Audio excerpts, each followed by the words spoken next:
I wanted to talk for a few minutes about the Pixel 7a. We've gotten a lot of rumors about the specs of the device. We're talking Tensor 2, a 90 Hertz display, which should please a lot of you because I don't know how many comments. I got one the other day on my A54 5G versus Pixel 6a video. People talking, well, if it's 60 Hertz, it shouldn't exist. Well, okay, now you got a 90 Hertz display coming out on your 7a.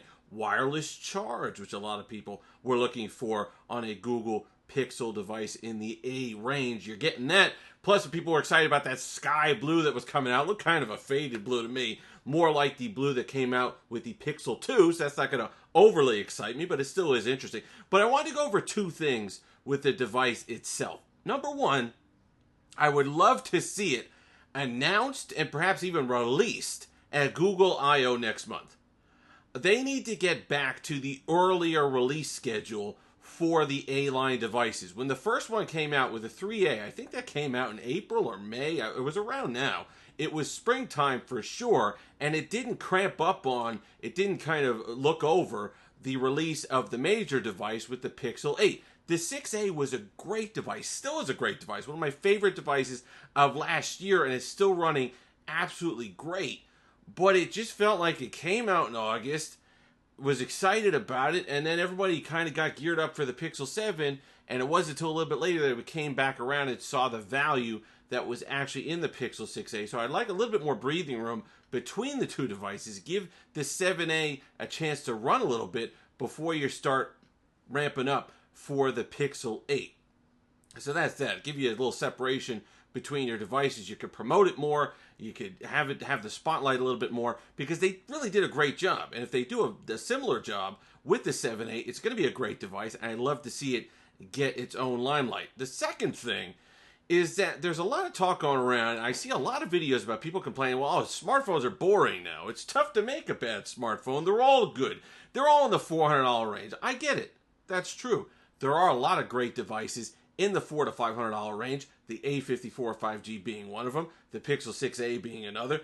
OnePlus has a couple of them that are coming out. I'm really looking forward to the Nord, whatever they're going to call it this year, the sequel to the N20. It's the Nord 3 CE in other countries overseas, but when they adapt it to here, I want to see that device when it comes out because they undercut both Samsung and Google with their device, and they offer a lot of top features and a beautiful display last year on the N20. But don't think that I love the fact that we're getting flagship or near flagship performance at that sub $500 price tag. But don't think that Samsung and Google and OnePlus and Apple, for that matter, are going to take their ball and go home and not give you the flagship devices anymore. They're still going to have $1,000, $1,200 devices, but the interesting part's going to be, and why I think smartphones are really, if you're paying attention, smartphones are really going to start to get interesting because they've given us kind of the flagship features that we want and know about already, and they've brought them down to a price point that's $400 and $500. Now, they're going to have to justify and find different ways of justifying the additional dollar amounts. They're not going to, like I said, they're not going to cancel the S24 Ultra.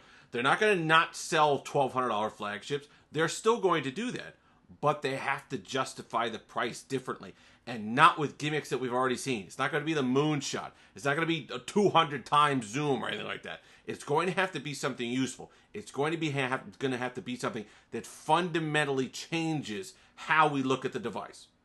Because they've given us the power. They've given us the displays. They've given us the screen refresh rates that we'd asked for. Now, this year, you're probably going to see RAM increase at these lower price points, where you're going to get 8 and not 12, but you're going to get 8 gigs of RAM in devices sub $500. You've seen it a lot from other manufacturers. So what is that thing that Samsung and Google and all the rest of them charging $1,000+ for devices? What are they going to have to do to really grab you? Is it going to be something like the ROG phone, the Asus, where it's going to be gaming intensive, where it's got those air triggers and cooling systems and RGBs and all the rest of it? Is it something like that? You're going to have to kind of niche down in order to get those extra dollars from you. It's going to be interesting to see. It's going to be really interesting to see. I don't think Samsung and Google, like I said, they're not going to go away. They're not going to pack it in. They're going to come up with something. It may take a year or two. We may see these $500 and $400 devices really overtake the market and become more and more popular, as they should. They're fantastic and phenomenal deals. But the flagships will be back.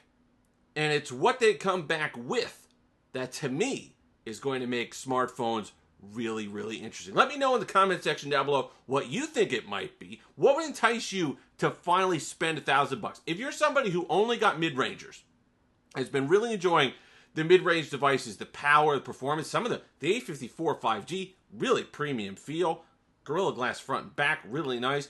Couple things missing, of course, because it's not a flagship, but there's not $700 worth of things missing. So that's kind of the calculus you got to be doing there.